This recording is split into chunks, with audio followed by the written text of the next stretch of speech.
Google's $79 Daydream View VR headset is out today, and Nathan Olivarez-Giles from the Wall Street Journal just posted his review. Welcome back to the show, Nathan. Hey, thanks for having me on. So you say the best thing about this smartphone-powered headset is the controller. Tell us about the controller. Yeah, I have it right here. It's actually about the size of maybe like a Twinkie cut in half, and it's fantastic. And I really wish that this sort of thing existed for Gear VR and other, mobile-focused headsets. But it's really simple. There's a touchpad up top. There are a couple buttons. There's a volume rocker. And with this, you can actually control characters in games. With this, you can actually move around scenes and move around menus. And it just really kind of opens up a whole new level of possibility for what you can do in VR. It's more than just something pretty to look at. And I should specify, mobile VR. This is not the level of sophistication or precision you're going to get on Oculus or HTC Vive. So does the headset itself work any differently than the mobile VR headsets we've seen before? Do you just stick your phone in and go? No, it's exactly the same. You just put your phone inside the headset, and then you just strap it on. And what's nice about it is it's really, really comfortable. It's pliable, and it's made of some cloth. And you can actually take out the piece inside that sits on your face, and you can wash it.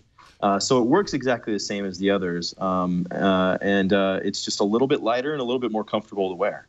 I have to ask you real quick about this cloth face thing, because when I was at VRDC, I got to try one on for about 5 minutes, and right at the beginning of the demo, the Google representative, as she was handing it to me, said, "And I apologize because it's kind of wet," which basically meant that enough people had tried it on that their heads had sweated, and it was in fact damp on my face. Did you experience this at all? I did not. I've been using this for about a week, and the cloth never got wet. Okay, good. I wasn't sweaty when I was using it. Now, maybe it was just because there are a lot of, VR folks running around trying to try a lot of things all on at once. Pretty sure. The longest I used it in a kind of ongoing, time period was about an hour. Normally, I'm only playing for about 30 to 45 minutes. It really does suck the life out of your battery pretty well. But in those times, I never really got sweaty, and thankfully, it feels a little bit more breathable because it's made of cloth than what I'm used to with Oculus, PlayStation VR, things like that. Part of it is because the phone, it gets hot as you're playing, but it doesn't get as hot as the higher resolution displays and better sensors, more sensors that you're going to get in PlayStation VR or Vive or Oculus, things like that. But honestly, if you're playing long enough for it to get sweaty, that might be a good time to take a break, I'm thinking. I'd say so. Life tips, important life tips today. Yes. Yeah, pro tips here, Well, Creamy Corncob in our chat room said about the controller, just another thing to lose. But as we saw that video that you did, it slips right into the device itself. This is one of my favorite parts. So right here, there's this elastic band, and that's where the controller just slides in here. So when you close it up, you don't lose it. And it's just a really simple, smart idea. And it's also, for someone like me who is a little bit OCD with their desk and their, bedroom and stuff, and wants everything to be clean all the time, it gives you somewhere to put it. So I really appreciate that. And I'm really hoping that others like Samsung, rip off the idea of removable and washable face pieces, the controller, and somewhere to stow the controller. I mean, it's really smart. Mm-hmm. I think we've discussed on this show before that it's a bit sexist because they haven't really thought about, anyone who doesn't include, the washable face mask, they haven't thought about those of us who wear makeup. That's a good point. I actually talked to Google. One of my few complaints with the Daydream View headset is that you put it on and there's no band over the top of your head. Mm-hmm. And so then as tight as you can get this thing, I found that if you're moving around like crazy in different games or whatever, which doesn't happen that often, it can slide off your face. It kind of feels like it's moving down a little, which was bothersome to me. Now, this was super, super rare, but it happened once or twice. And I asked Google about this, and they actually said that they didn't want to put a band over the top because it would mess up everyone's hair, and that they were thinking about both men and women in that case. So they say that they're trying to be as accommodating to as wide a swath of the population as possible. But yeah, that's a fair point.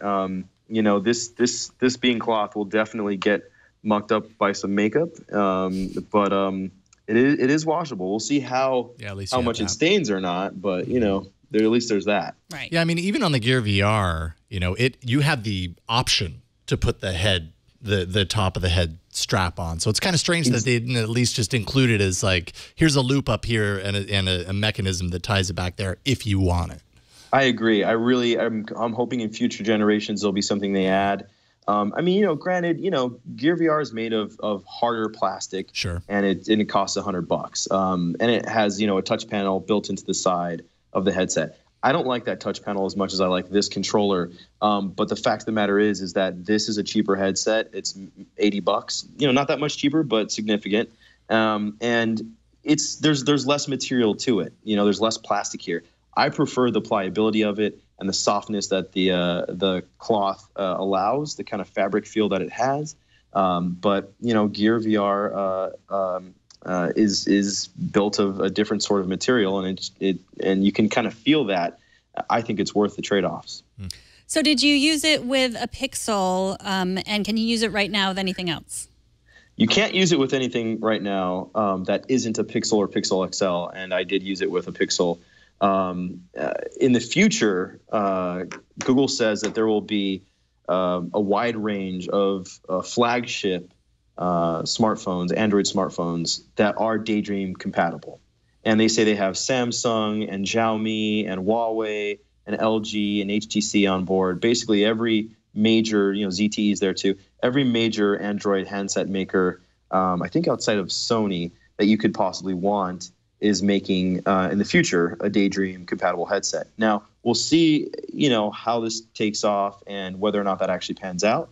I hope it does, because if that is the case, then this will be the most accessible headset that you can buy for mobile VR, and that's an exciting proposition. It doesn't work with iPhones, which really sucks, I think personally.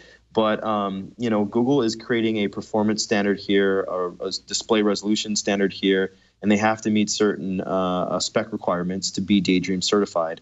So right now it's just the Pixel, but, if everything comes around the way that Google wants it to be, then you won't have to be locked into just one phone manufacturer.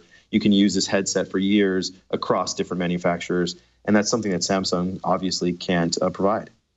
So what games did you play with it? Oh, there were a few. There was one that's called Wonder World, and it's basically like a bunch of like mini games. I play like a mini golf game, and then there's like a fire hose sort of situation where like you're extinguishing burning buildings. There's a Harry Potter related like kind of experience called Fantastic Beasts. I guess it's the new Harry Potter film. There's a lot of actual stuff on YouTube there. BuzzFeed has some videos. Tastemade had some cooking videos. And there's kind of an interactive museum app that Google's calling Arts and Culture, which is really cool. And there are some kind of fantasy angled games as well.